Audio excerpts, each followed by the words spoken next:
আপনাদের কোনোদিনও সন্তান হবে না। I am very sorry.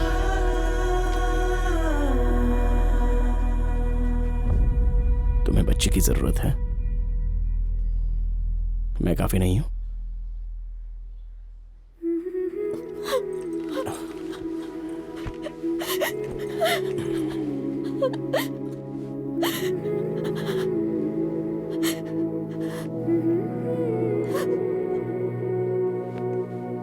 এটা টাইপ করো আর বাকিটা টেক্সট কম্পোজ করো, আমি দেখবো। सर, হ্যাঁ, मैंने भी एक आर्टिकल लिखा है जिस पर आपने काम दिया था। क्या एक बार आप देख सकते हैं? दिखाओ।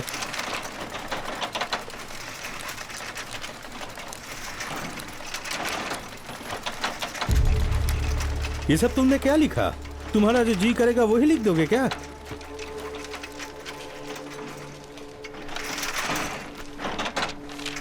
एकटाई छेपो।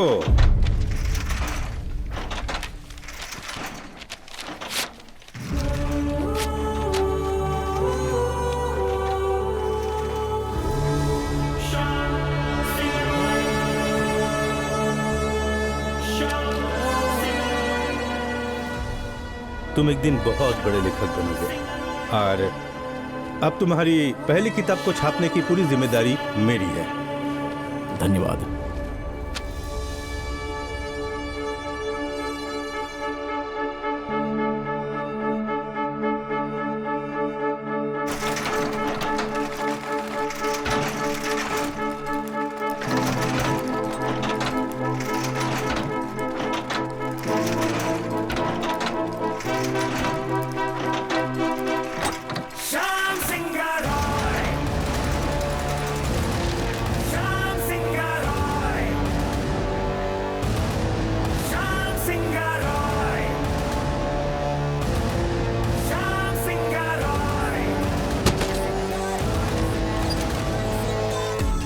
हे जे, कॉन्ग्रेचुलेशंस, बुक सबको बहुत पसंद आई।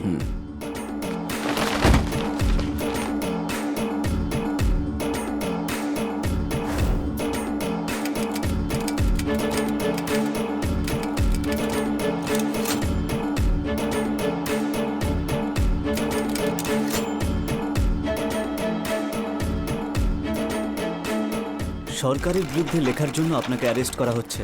আমাদের সংগ্রাম চলছে চলবে, আমাদের সংগ্রাম চলছে চলবে। शुरू करो।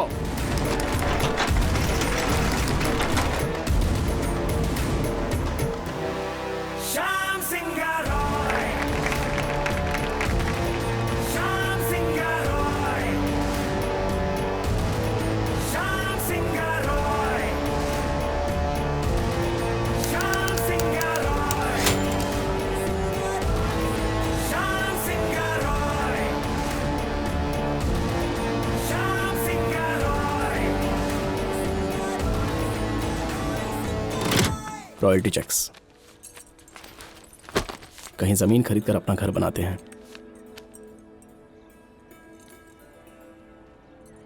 क्या हुआ रोजी? मैं खुशकिस्मत हूँ कि तुम्हारे साथ अपने अतीत से बाहर आ पाई। पर सोचो, अगर एक मंदिर में 25 देवदासियां हैं, तो इस देश के और मंदिरों में न जाने कितनी और होंगी जो इस पीड़ा को बर्दाश्त कर रही हैं। पर क्या इस समाज को और इस दुनिया को उनकी कोई चिंता है? उनकी आज़ादी और हक के लिए कौन लड़ेगा? उनके बच्चों के भविष्य की जिम्मेदारी कौन लेगा?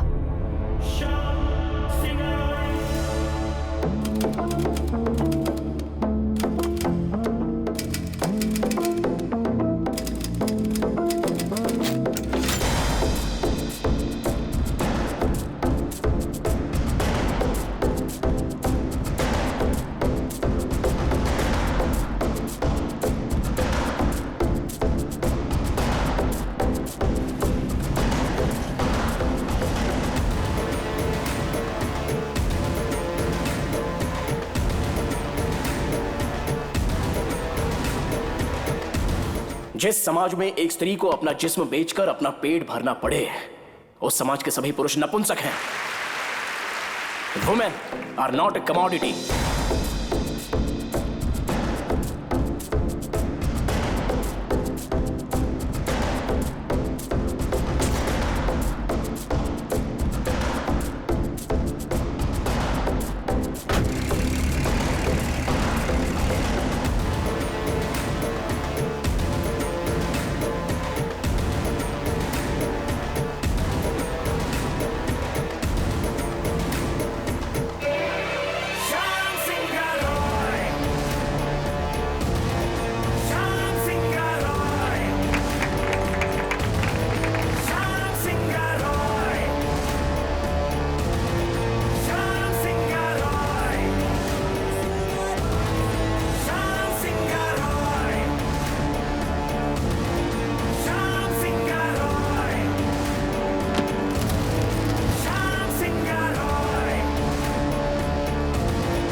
काफी लोग और आ रहे हैं।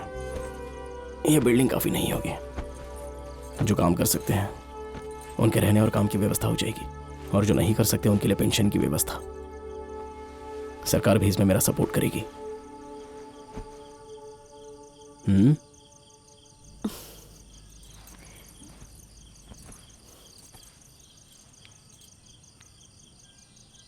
मुझे किसी बात की घबराहट नहीं। अमावस्या है तो क्या हुआ, कल चांद फिर आ जाएगा।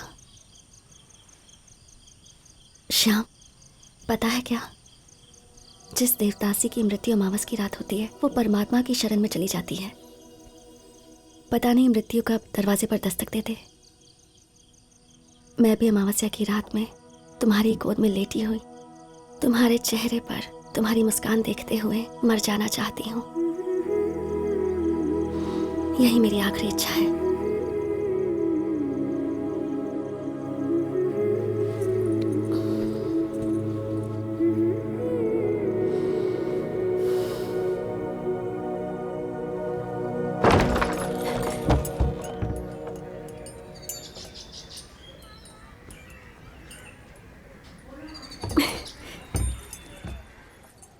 भैया की तबीयत ठीक नहीं है, वो तुम्हें देखना चाहते हैं।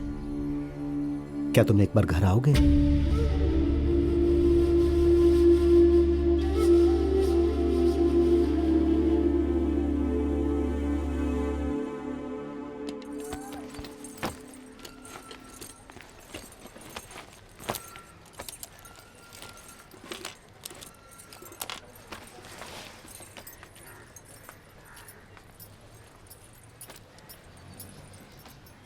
उस गांव का नाम सुनकर ही घबराहट होने लगती है। वहां जो कुछ हुआ उसके बाद अब मुझे ठीक नहीं लग रहा कि तुम्हें वहां जाना चाहिए। मत जाओ ना श्याम। अपने माँ बाप को बचपन में खो दिया, तब से भैया ने एक बाप का किरदार निभाया। मुझे जाना होगा रोजी। यह डर मेरे परिवार के प्रति मेरी जिम्मेदारियों को रोक नहीं सकता।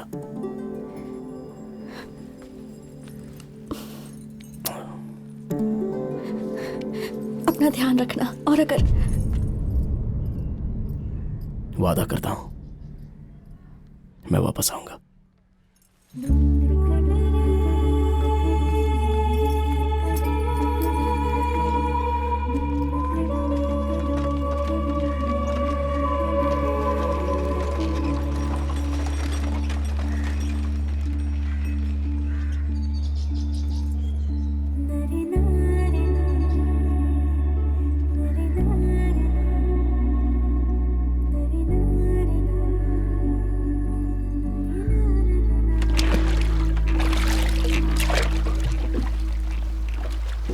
भैया की जानकारी के बिना मैंने तुम्हारी किताबें पढ़ी। मेरे पास तुम्हारी सारी किताबें हैं। मैं तुम्हारा बहुत बड़ा प्रशंसक बन गया हूं।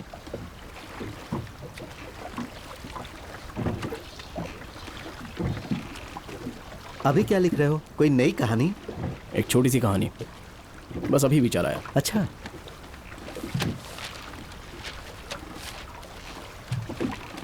इसे पढ़कर अपनी राय बताना।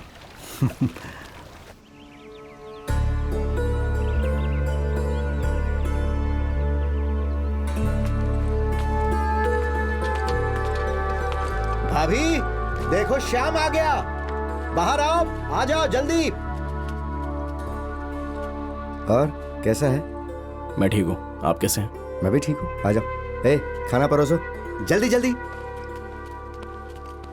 जाकर बाजार से नारियल लिया। हाँ, साथ में रसगुल्ले भी ले आऊंगा। ध्यान रखिएगा उसका।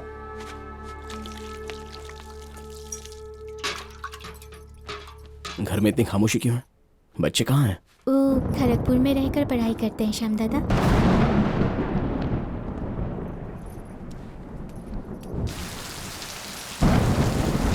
आप कैसी हैं भाभी?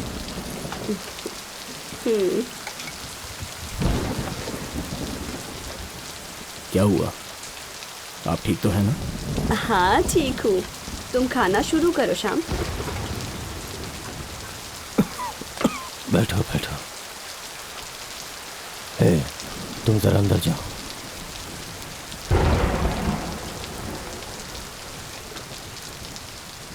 आपकी तबीयत कैसी है भैया? बढ़िया है। सब लोग बस तुम्हारी ही बातें कर रहे हैं। पेपर में मैंने तुम्हारे बारे में पढ़ा। तू तो बहुत बड़ा आदमी हो गया है। मैं अभी तक तुम्हारी कोई भी किताब पढ़ नहीं पाया हूँ। अभी भी तुम्हारे विचार मुझे पसंद नहीं आते हैं, पर ज़िंदगी में तुमने एक मुकाम कमाया है, ये काफ़ी है। खून के रिश्ते से हम दूर नहीं रह सकते, है ना? मैं तुम्हें दूर नहीं रख सकता, इसलिए अपनी ही जाति में मैंने तुम्हारे लिए रिश्ता देखा है। तुम उससे मिल लो और शादी कर लो, और यहीं पे रह करके अपनी समाज सेवा भी करते रहो।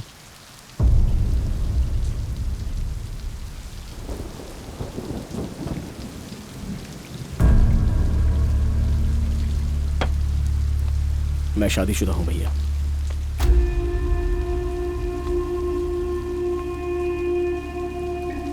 अगर आपको इसी विषय पर बात करनी है तो मैं अपना जवाब दे चुका हूं। उस बाजारू औरत को हम अपने घर की बहू के रूप में स्वीकार नहीं करने वाले।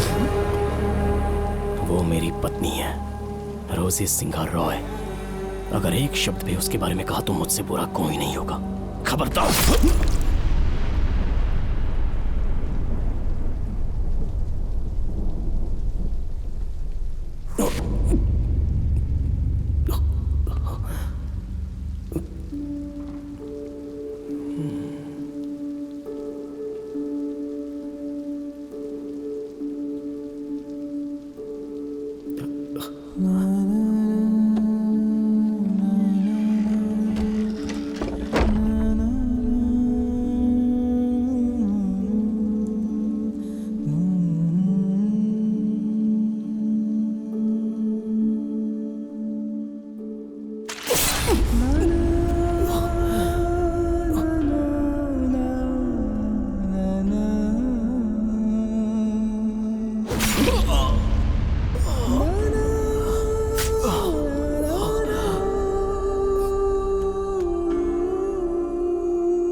हमारी परंपरा के खिलाफ जाकर तूने इस गांव को त्याग दिया।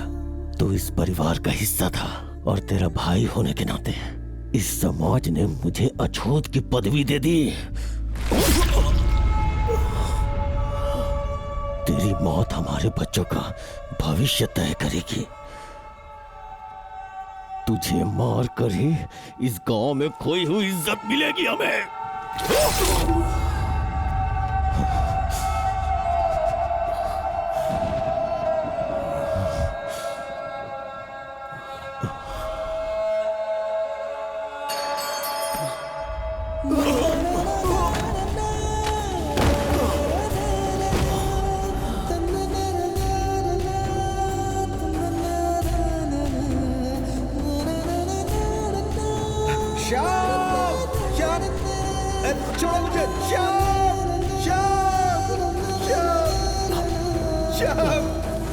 आप लोगों ने ये क्या किया?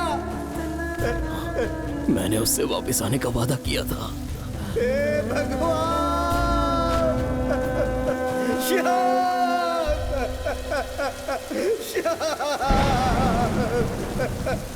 मुझसे गलती हो गई श्याम। श्याम!